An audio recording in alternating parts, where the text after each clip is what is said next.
Hello guys, hope you are doing well. आज की video में हम टीचिंग एप्टीट्यूड के कुछ क्वेश्चन सोल्व करेंगे।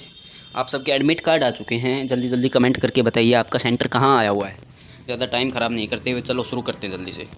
पहला क्वेश्चन है पीडीएफ में 31 नंबर पे कि टीचर का एम क्या होना चाहिए पढ़ाते time.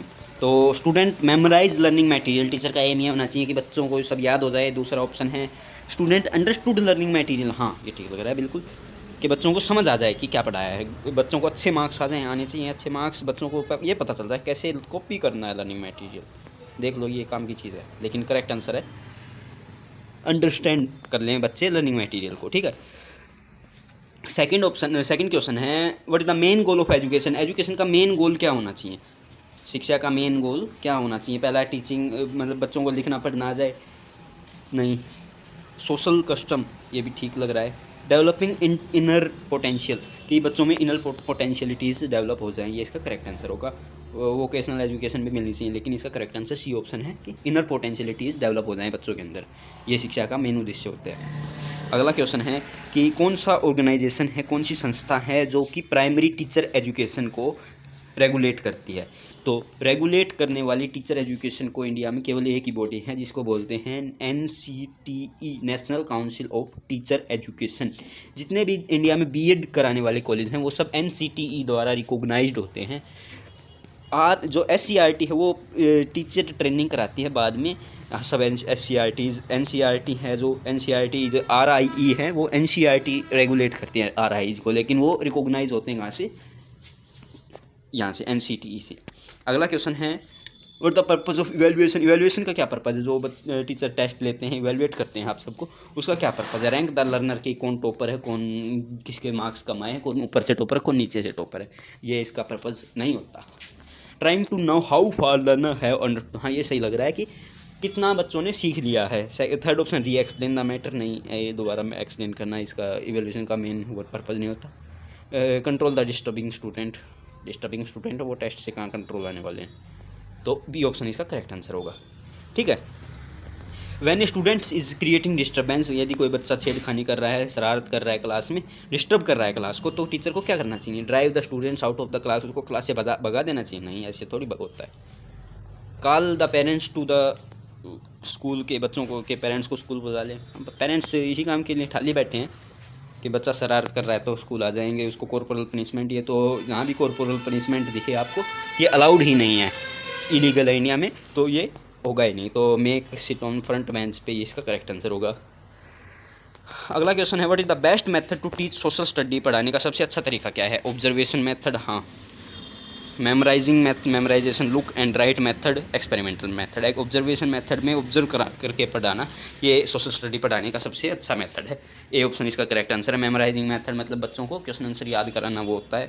Look and write method मतलब लुक एंड राइट, बच्चों को दिखा के लिखवाना, क्वेश्चन आंसर लिखवाना बोर्ड पे, ये सब।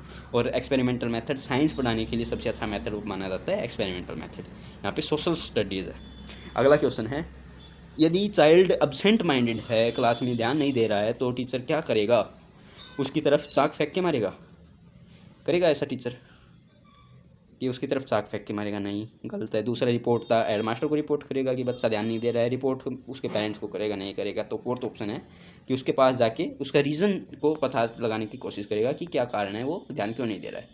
नेक्स्ट क्वेश्चन है यदि बच्चा सभी सब्जेक्ट्स में पास हो जाता है बट वन सब्जेक्ट में फेल्स इन वन सब्जेक्ट, ये होना था लेकिन ये हो गया थोड़ा मिस प्रिंट, तो उसको टीचर को क्या करना चाहिए कि एक डायग्नोस्टिक टेस्ट करे कि डायग्नोस करे क्या प्रॉब्लम है। नहीं, ये सही नहीं लग रहा कि उसको बेंच पे खड़ा कर दें, ये तो बिल्कुल सही नहीं लग रहा। Consult parents to understand the problem, parents से कंसल्ट करिए कि क्या प्रॉब्लम, ये भी ठीक हो सकता था, लेकिन ये ज़्यादा ठीक है।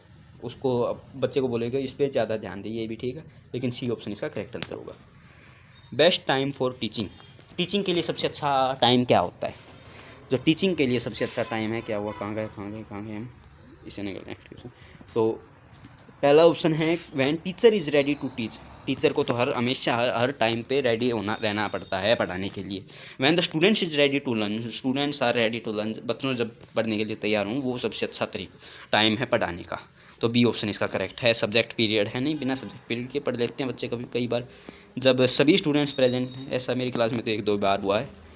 तो अगले क्वेश्चन की तरफ चलते हैं। वट शुड ए टीचर से when he she is not able to answer a student's question. यदि कोई टीचर बच्चे की किसी क्वेश्चन का आंसर नहीं कर पा रहा है तो क्या बोलेगा? I also do not know, let's find the solution together. मुझे भी नहीं पता, साथ मिलके इसका सॉल्यूशन निकालते हैं। हाँ, ये बिल्कुल सही आंसर इसका। नेक्स्ट ऑप्शन है कि और स्मार्ट मत बनो, बैठ जाओ बच्चा। गलत है ये। नॉट रिलेटेड टू कोर्स, हाँ ये भी सही बहाना है। और फाइंड योर आंसर, अपने आप निकाल लो, ये भी सही बहाना है। ये तीनों अच्छे बहाने हैं टीचर को बचने के लिए, लेकिन ए ऑप्शन इसका करेक्ट आंसर है। ठीक है, नेक्स्ट क्वेश्चन है RTE right of children to free and compulsory education bill, ये कब इंट्रोड्यूस किया गया था? ये 2009 में इंट्रोड्यूस किया गया था और ये पास हुआ था 4 अगस्त 2009 को। ठीक है,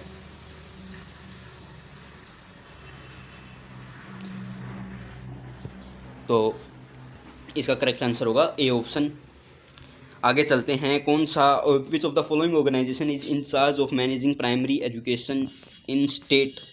यहाँ पे स्टेट का पूछा हुआ है, ये पर्टिकुलर स्टेट, जिस स्टेट के लिए जहाँ से मुझे PDF मिली है उस स्टेट का ये, कि इसका करेक्ट आंसर होगा उड़ीसा राष्ट्रीय माध्यमिक शिक्षा मिशन। ये आपके RI से नहीं है, ये सी ऑप्शन इसका करेक्ट होगा। RI के प्रोस्पेक्टिव से नहीं है ये क्वेश्चन, लेकिन पढ़ लीजिए, आपको ये कहीं काम आ जाएगा। नेक्स्ट है कि प्राइमरी ऑब्जेक्टिव क्या है ऑपरेशन ब्लैक बोर्ड स्कीम का। ऑपरेशन ब्लैक बोर्ड स्कीम लाई गई थी, उसका है कि एटलीस्ट 1 ब्लैक बोर्ड होना चाहिए। नहीं, ये सही नहीं है। सेकंड है कि to provide at least 2 rooms and a lady teacher. ये प्राइमरी स्कूल्स में कम से कम 2 कमरे तो हों और एक लेडी टीचर हो, ये इसका करेक्ट आंसर होगा। टेक्स्ट बुक और स्टूडेंट, ये भी सही नहीं है, तो ऑप्शन बी इसका करेक्ट आंसर होगा। नेक्स्ट क्वेश्चन है कौन से साल में education in which year education was placed in concurrent list. Concurrent list में कब एजुकेशन लाई गई थी? ये क्वेश्चन पूछा जाता है कि एजुकेशन किस लिस्ट में, स्टेट लिस्ट में, सेंट्रल लिस्ट में, कंकर्न लिस्ट में। तो इसका आंसर होगा कंकर्न लिस्ट। और कब लाई गई थी कंकर्न लिस्ट में? वो आई थी 1976 में। Who led the political movement known as Sampoorna Kranti. संपूर्ण क्रांति एकदम से जिक्के कहाँ से आ गया जी? ये संपूर्ण क्रांति 1974 में ये इसको लीड किया था किसने?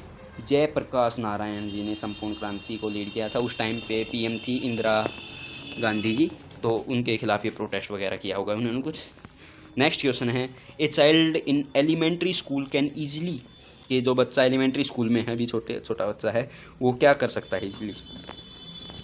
Take the prospective of other children का वो ले सकता है। हाँ, ठीक लग रहा है। रिलेट लर्निंग लाइफ एक्सपीरियंस, ये बिल्कुल इसका करेक्ट आंसर होगा। Memorise answer dedicate to him, ये गलत है। Use experience formulate understanding to word, तो इसका करेक्ट आंसर ऑप्शन 4 है, ना कि ऑप्शन नंबर 2, कि अभी उसको इतना एक्सपीरियंस तो हुआ नहीं है, लेकिन वो फॉर्मुलेट कर सकता है अंडरस्टैंडिंग, ये उसके एक्सपीरियंस से वर्ल्ड के। तो डी ऑप्शन इसका करेक्ट होगा। नेक्स्ट क्वेश्चन है in spite of your repeated explanation a teacher fails to understand a topic, what would you think. यदि बच्चा किसी टॉपिक में फेल हो जाता है, उसको समझने में, बच्चे को कोई समझ में नहीं आता टॉपिक, तो टीचर क्या करना चाहिए? टीचर चाइल्ड पुअर एबिलिटी, कि बच्चा थोड़ा कमज़ोर है, नहीं।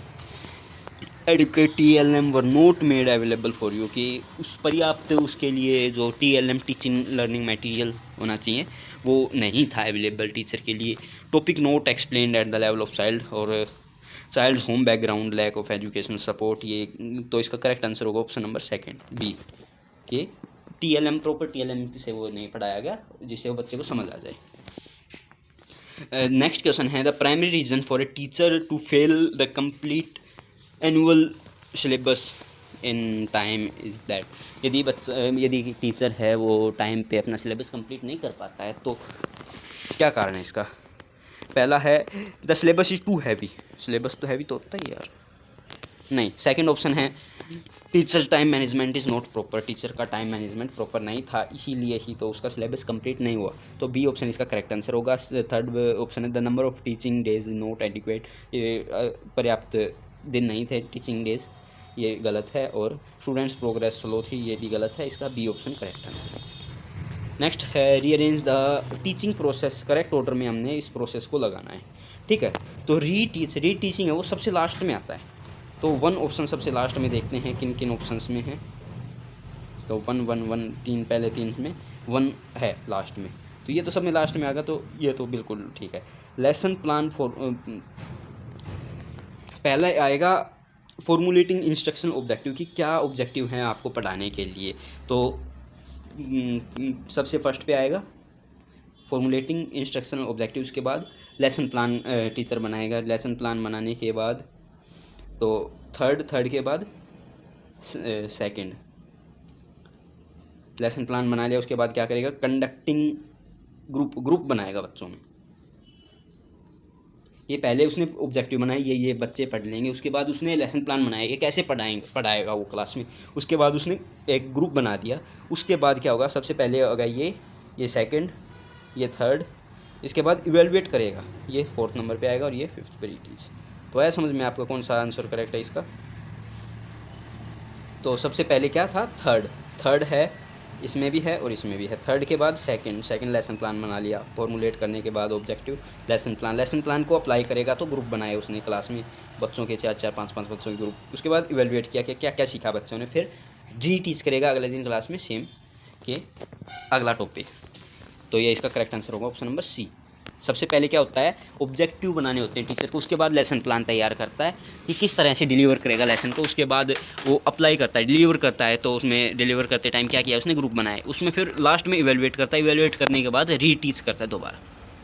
तो ये इसका ऑर्डर था करेक्ट। नेक्स्ट है RCFCE, ये वही है, right of children for free and compulsory education act. इसमें कौन सी स्टेटमेंट सही नहीं है, नॉट ट्रू। तो आ गए कंप्लीट क्वेश्चन स्क्रीन पे। तो पहला ऑप्शन है not enrolled and drop out student children should be enrolled in age appropriate classes, कि यदि बच्चे पहले इनरोल नहीं हुए स्कूल में किसी कारणवश और या फिर ड्रॉप आउट हो गए, तो उनको एज के हिसाब से उसकी क्लास में होना, मतलब कोई बच्चा 14 साल का तो वो 8वीं क्लास में एडमिशन होगा उसका, यदि कोई 10 साल का है तो वो कौन सी क्लास में होगा, 5वीं क्लास में, इस हिसाब से उसका एडमिशन होगा। तो ये सही है बिल्कुल RT या फिर RCFCE का। नेक्स्ट है if child weak in studies he may ask to repeat the grade for 1 year, ये बिल्कुल गलत बात है। और इस एक्ट के अकॉर्डिंग ये बच्चा कभी भी फेल नहीं होगा, मतलब 14 साल तक दोबारा रिपीट क्लास नहीं करेगा। तो ये इसका गलत है। थर्ड ऑप्शन देख लेते हैं हम, admission can be given to a child if not transfer certificate from the previous school, मतलब यदि उसके पास ट्रांसफ़र सर्टिफिकेट नहीं है तो भी बच्चे का एडमिशन हो सकता है। ये RCFCE act, right of children for free and compulsory education का वो है, प्रावधान है। नेक्स्ट है यदि child who is 16 year old but not complete has right to receive the free elementary education, यदि 16 साल का हो चुका है बच्चा लेकिन वो नहीं है, तो ये वो भी उसको भी एलिमेंट्री एजुकेशन लेने का अधिकार है। तो इसका बी ऑप्शन इसका करेक्ट आंसर होगा, मतलब गलत बताना है इसमें कौन सा गलत है, तो ये सही नहीं है। नेक्स्ट क्वेश्चन है what is the most important quality of A successful teacher is that, कि सक्सेसफुल टीचर की सबसे इंपॉर्टेंट क्वालिटी क्या होनी चाहिए, कि इनकरेज करे बच्चों को पॉजिटिव एटीट्यूड लर्निंग के लिए, हाँ बिल्कुल ठीक लग रहा है। एक्सप्लेन करे सब्जेक्ट मैटर TLM से, ये भी ठीक लग रहा है। Use varieties of method to help students master all the notebook content, की अच्छा मेथड से पढ़ाए और टेक्स्ट बुक कंटेंट। और लास्ट है कि गिव एक्स्ट्रा कोचिंग बच्चों को ये दे। तो इसका ए ऑप्शन इसका करेक्ट आंसर होगा कि बच्चों को पॉजिटिव एटीट्यूड लाए लर्निंग की तरफ। नेक्स्ट क्वेश्चन है when would the text book be considered ideal for children, ये मतलब कोई टेक्स्ट बुक है वो बच्चों के लिए सही कब मानी जाएगी। पहला ऑप्शन है कि content remain same for all children in state, कि सब के लिए सेम हो। सेकंड ऑप्शन है content are different depending upon the regional context and need, हाँ ये बिल्कुल सही ऑप्शन है कि हर जगह के हिसाब से उसमें कंटेंट चेंज होता है, जो बच्चे रीजनल है वो उससे ही रिलेट कर पाएंगे, ठीक है। तो ये इसका करेक्ट आंसर है। थर्ड ऑप्शन देख लेते हैं, they are written in such manner that children can remember the content easily, हाँ ये भी बिल्कुल होना चाहिए। They contain solution of all problem and exercise, मतलब सबका सॉल्यूशन नहीं होना चाहिए, बच्चे खुद से सोल्व करें, लेकिन बी ऑप्शन इसका करेक्ट आंसर होगा कि रीजनल कॉन्टेक्स्ट होने चाहिए बुक्स के अंदर। नेक्स्ट है द टर्म CWSN का क्या मतलब है। CWSN का मतलब है चिल्ड्रन विद स्पेशल नीड्स, तो ए ऑप्शन है चिल्ड्रन विद स्पेसिफिक नीड्स, तो ये गलत हो गया। चाइल्ड विद स्पेशल नेचर, ये भी गलत हो गया। चिल्ड्रन विद स्पेशल नीड्स, ये सी ऑप्शन इसका करेक्ट होगा। स्पेशल नेसेसिटी, ये भी गलत हो गया। नेक्स्ट क्वेश्चन की तरफ बढ़ते हैं हम। On entering the class the teacher finds his cartoon drown on black board. शरारती बच्चों ने क्लास में टीचर का क्या बना दिया, उसका कार्टून बना दिया। तो टीचर को क्या करना चाहिए? ए ऑप्शन है बच्चों को वार्न करे कि दोबारा ये नहीं होगा। गलत है ये बात, वार्न नहीं करेंगे टीचर, प्यार से समझाएंगे बच्चों को। Find the culprit and warn him so that other do not do the same in future. कि किसने बनाया है उसको ढूंढ के उसको धमकाया कि आगे से बच्चे ऐसा ना करें। थर्ड ऑप्शन है bring the disrespectful behaviour of the class students to the attention of head teacher. Head teacher को इसी शिकायत कर दें बच्चों ने डिसरिस्पेक्टफुल बिहेवियर शो किया है। लेकिन इसका फोर्थ आंसर आने वाला है D option, ask the students to also draw the cartoon of eminent person. किसी अच्छे पर्सन का कार्टून भी बनाओ। तो इसका करेक्ट आंसर है। नेक्स्ट ऑप्शन है how should a students be evaluated. बच्चों को इवेलुएट कैसे करना चाहिए? कंटिन्यूस इन और आउट ऑफ क्लास की कंटिन्यूसली इवेलुएट करना चाहिए। हाँ बिल्कुल ठीक लग रहा है। At the end of completing lesson भी इवेलुएट करना चाहिए। क्लासरूम में करना चाहिए, गलत लग रहा है बिल्कुल। ये दो तो ठीक है कुछ। एनुअली हाफ एंड मंथ ये भी होता है एनुअली इवेल्यूएशन, और क्लास के बाद भी इवेल्यूएशन होती है। तो इसका करेक्ट आंसर तो ऑप्शन नंबर ए होगा कि कंटिन्यूसली होना चाहिए, हर क्लास के बाद, क्लास में भी क्लास के बाहर भी उसके बिहेवियर को इवेलुएट करना। आगे बढ़ते हैं, क्या है पीडीएफ में देखते हैं। Your sons is adolescent age, ये CDP आ गई है, देखते हैं। ये अभी आपके काम की नहीं है, CTET का सिलेबस था, उसमें टीचिंग एप्टीट्यूड का पार्ट था। तो आज की वीडियो में बस इतना ही। चैनल को लाइक शेयर कर दो। मेरे पास कुछ 400-500 PDF क्वेश्चंस हैं टीचिंग एप्टीट्यूड के, वो आपके सामने लाऊंगा आपके एग्ज़ाम से पहले।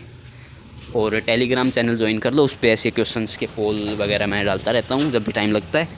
बस आज की वीडियो में इतना ही। Thank you so much, bye bye, Tata.